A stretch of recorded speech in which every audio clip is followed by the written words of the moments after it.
दोस्तों, आप सभी जानते हैं कि कंप्यूटर्स क्या होते हैं। आप सभी ने सुपर कंप्यूटर्स के बारे में सुना होगा, लेकिन क्या आप जानते हैं कि क्वांटम कंप्यूटर्स क्या होते हैं?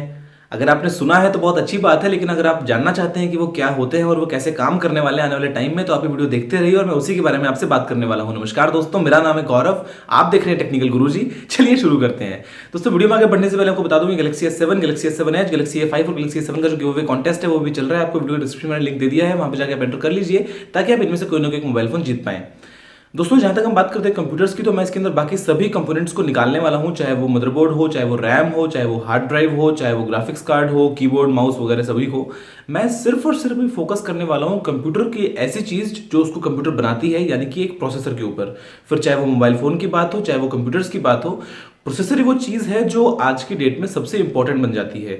और मैं आपको जैसे बताता आया हूँ मेरे पुरानी वीडियोस में भी कि प्रोसेसर के अंदर जो सबसे छोटा कंपोनेंट लगा होता है जिससे मिलके एक पूरा प्रोसेसर बनता है, वो होता है एक ट्रांजिस्टर। अब ट्रांजिस्टर क्या काम करता है कि वो करंट को रोकता है या जाने देता है। तो बेसिकली वो एक स्विच का काम करता है, और एक कंप्यूटर में ऐसे करोड़ों अरबों खरबों स्विच लगे होते हैं छोटे छोटे एक प्रोसेसर के अंदर बेसिकली।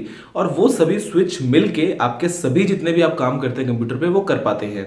तो अभी जो वो स्विच है, जो वो ट्रांजिस्टर है, उसका साइज पिछले जब से बनना स्टार्ट हुआ था पहली बार, तब से लेके आज तक हमेशा हर साल, हर दूसरे साल, हर तीसरे साल कम होता आया है, छोटा होता आया है। छोटा होने से क्या होता है फायदा कि हम सेम साइज में ज्यादा स्विच लगा सकते हैं, तो हम ज्यादा कंप्यूटिंग कर सकते हैं। जैसे कि आप जानते हैं कि पेंटियम 2 के बाद में पेंटियम 3 आया, फिर पेंटियम 4 आया, फिर ऐसे करते करते हम आगे बढ़ते जा रहे हैं।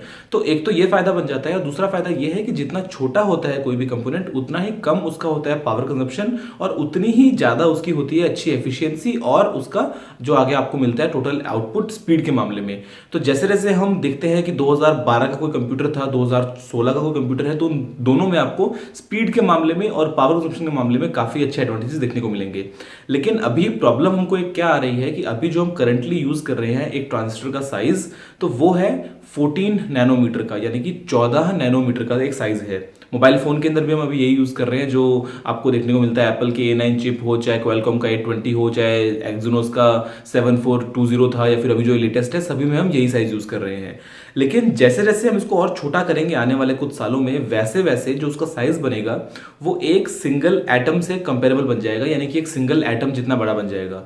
अब सिंगल एटम आप जानते हैं कि क्या होता है कि किसी भी मैटर का जो स्मॉलेस्ट यूनिट है वो एटम होती है। एटम के अंदर हालांकि वापस से इलेक्ट्रॉन, न्यूट्रॉन, प्रोटॉन वगैरह वो सब होते हैं, लेकिन अगर एक सिंगल एटम के बराबर आपका एक ट्रांजिस्टर बन जाएगा तो उसका जो मेन पर्पस था वो निकल जाएगा साइड। क्योंकि अभी तक हम क्या करते थे कि इलेक्ट्रॉन्स आए, हमने उनको रोक लिया, चार्ज लगा लिया, और वो रुके रहे, जब हमारी मर्जी थी हमने उनको लगा दिया और वो निकल पड़े आगे। लेकिन अगर वो साइज उसका हो जाएगा एक एटम के बराबर, तो अगर आप इलेक्ट्रॉन्स को रोकने की कोशिश भी करेंगे तो भी वो क्वांटम टनलिंग, एक फिजिक्स का फिनोमिना है, उसके थ्रू टनल होके दूसरी तरफ पहुंच जाएंगे, और जो आपका सारा पर्पस था वो खत्म हो जाएगा। तो ऐसे में हमको जरूरत पड़ेगी क्वांटम कंप्यूटर्स की, ताकि हम इसी फिनोमिना को हमारे फायदे में काम में ले सके। तो देखो, जो नॉर्मल कंप्यूटर्स होंगे जो आप घर में यूज करते हैं, ऑफिस में यूज करते हैं, मोबाइल फोन्स वगैरह हैं, वो तो सब सेम ही रहने वाले हैं, वो तो क्वांटम कंप्यूटर नहीं बनने वाले हैं। लेकिन जो क्वांटम कंप्यूटर्स बनेंगे वो बिल्कुल अलग बनेंगे। उसमें क्या होगा, अभी के लिए जो हम नॉर्मल कंप्यूटर्स में यूज करते हैं बिट्स, यानी कि 0 और 1 की जो वैल्यूज हम डिफाइन करते हैं अलग अलग चार्ज स्टेट से, कि लो एनर्जी पे है तो 0 है, हाई एनर्जी पे है तो 1 है, तो वैसे ही क्वांटम कंप्यूटर्स में हम यूज करते हैं क्यूबिट्स। क्यूबिट्स बेसिकली क्या है कि एक ऐसी आप आइडेंटिटी मान लो उसको कि वो 0 भी हो सकती है और 1 भी हो सकती है। ये एक सिंगल इलेक्ट्रॉन है। अब उस सिंगल इलेक्ट्रॉन का क्या स्पिन है मैग्नेटिक फील्ड में, वो किस तरफ अलाइंड है, या फिर अगर एक फोटोन है तो उसका जो पोलराइजेशन है वो हॉरिजॉन्टल है या वर्टिकल है, तो ये सभी चीजें डिफाइन करती हैं क्यूबिट को कि वो वैल्यू 0 है होगी या फिर 1 होगी। और ये बिल्कुल प्रोबेबिलिस्टिक है, यानी कि आपको तब तक नहीं पता जब तक आप उसको मेजर ना कर लो। तो ऐसे में क्या होगा कि जो पावर है वो एक्सपोनेंशियली बढ़ जाएगी, यानी कि एक ही बिट, एक ही क्यूबिट बेसिकली 2 बिट्स का काम करेगी, 0 का भी और 1 का भी।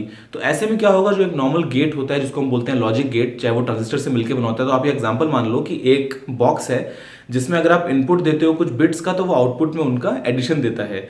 तो नॉर्मली ऐसा होता है कि अगर आपने 1 1 1 दिया तो आउटपुट में क्या आएगा, 1 0 1 दिया तो आउटपुट में क्या आएगा, जो भी है। लेकिन अगर वो तीनों बिट्स क्यूबिट्स हैं उसका आउटपुट भी क्यूबिट है, तो आप ये मान लो कि आपको एक ही साथ सभी कॉम्बिनेशंस एक साथ पता चल गए बिना कैलकुलेट किए। तो आपने जिस टाइम पे चेक किया इनपुट का कि वो इनपुट क्या क्या थे, क्योंकि वो क्यूबिट से आपको नहीं पता है, उसी टाइम पे आप आउटपुट चेक करो तो आपको बिल्कुल एकदम परफेक्ट आउटपुट मिलता है। तो ये जो है क्यूबिट्स क्वांटम गेट्स के थ्रू ये इस चीज को बिल्कुल रिवॉल्यूशनाइज कर देंगी।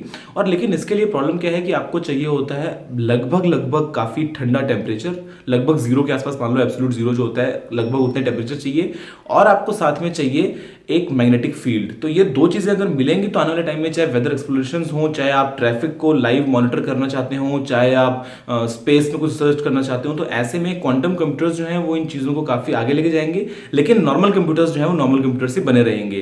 दोस्तों मुझे उम्मीद है कि वीडियो को पसंद आया होगा। अगर आपका कोई भी सवाल या सुझाव हो तो आप नीचे कमेंट करना ना भूलिएगा, और इस वीडियो को लाइक और शेयर करने के साथ साथ आप चैनल को सब्सक्राइब भी कर लीजिए, क्योंकि मैं आपके लिए रोजाना यहाँ पे इसी तरह की टेक वीडियोस लेके आता रहता हूँ। अभी के लिए इतना ही। जय हिंद, वंदे मातरम।